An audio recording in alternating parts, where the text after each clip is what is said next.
नमस्कार। ये आकाशवाणी पटना है। अब आप अभिषेक दास से प्रादेशिक समाचार सुनिए। केंद्र सरकार ने भारतीय नागरिकों को स्थिति स्थिर होने तक नेपाल की यात्रा नहीं करने की सलाह दी है। सरकार ने नेपाल में भारतीय नागरिकों को अपने वर्तमान निवास स्थानों पर ही रहने, सड़कों पर जाने से बचने और पूरी सावधानी बरतने की सलाह दी है। साथ ही नेपाल के अधिकारियों और काठमांडू स्थित भारतीय दूतावास द्वारा जारी स्थानीय सुरक्षा सलाह का पालन करने की भी सलाह दी गई है।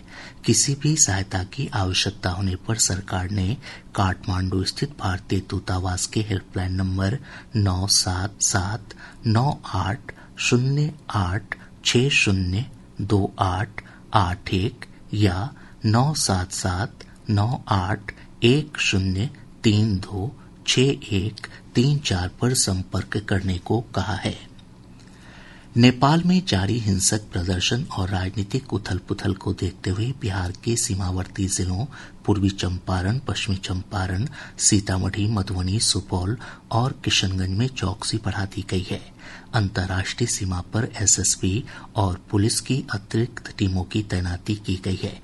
सीमा पार आने जाने वालों की गहन जांच की जा रही है। नेपाल की सेना ने आज शाम 5 बजे तक निषेधाज्ञा जारी की है। नेपाल में कर्फ्यू कल सुबह 6 बजे तक बढ़ा दिया गया है। सेना ने कहा है कि सुरक्षा कारणों से यह कदम उठाया गया है। आगे की स्थिति के आधार पर अगली सूचना जारी की जाएगी। हालांकि निषेधाज्ञा और कर्फ्यू के दौरान एम्बुलेंस, दमकल, स्वास्थ्य सेवाओं और सुरक्षा वाहनों का संचालन सामान्य रूप से जारी रहेगा। विरोध प्रदर्शन के तीसरे दिन आज सेना की तैनाती के बीच काठमांडू घाटी में माहौल शांतिपूर्ण है। नेपाल की सेना ने नागरिकों से अनुरोध किया है कि वे बिना आवश्यक कार्यों के घरों से बाहर न निकलें।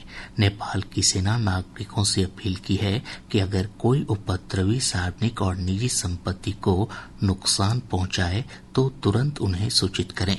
सेना ने नागरिकों से सुरक्षा एजेंसियों के साथ सहयोग करने का भी अनुरोध किया है। इस बीच त्रिभुवन अंतर्राष्ट्रीय हवाई अड्डा आज शाम तक बंद रहेगा। एयर इंडिया और इंडिगो सहित कई एयरलाइन कंपनियों ने आज काठमांडू जाने वाली अपनी उड़ानें रद्द कर दी है। नेपाल की राजधानी में बड़े पैमाने पर सरकार विरोधी प्रदर्शन के बीच हवाई अड्डा अस्थायी रूप से बंद कर दिया गया है। नेपाल एयरलाइंस ने भी कल दिल्ली से काठमांडू जाने वाली अपनी उड़ान रद्द कर दी थी। एयर इंडिया और स्पाइस जेट ने भी आज के लिए काठमांडू आने जाने वाली अपनी उड़ानें रद्द कर दी हैं। प्रादेशिक समाचार आप आकाशवाणी पटना से सुन रहे हैं। केंद्रीय वित्त मंत्री निर्मला सीतारामन का आज होने वाला कटिहार और पटना दौरा अपरिहार्य कारणों से रद्द कर दिया गया है। वित्त मंत्री के सहायक निजी सचिव ने ये जानकारी दी है।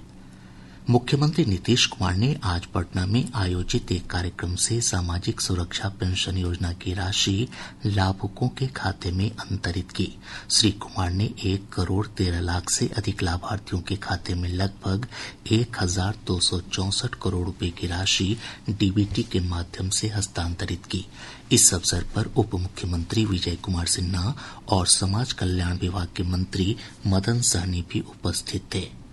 प्रदेश में मानसून पूरी तरह सक्रिय है। पिछले 24 घंटों के दौरान राज्य के उत्तरी हिस्सों में कई जगहों पर भारी से बहुत भारी बारिश हुई है।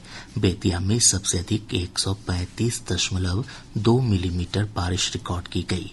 मौसम पूर्वानुमान में कहा गया है कि आज पूर्वी चंपारण, पश्चिमी चंपारण, सुपौल, अररिया और किशनगंज जिले में कुछ स्थानों पर भारी बारिश हो सकती है।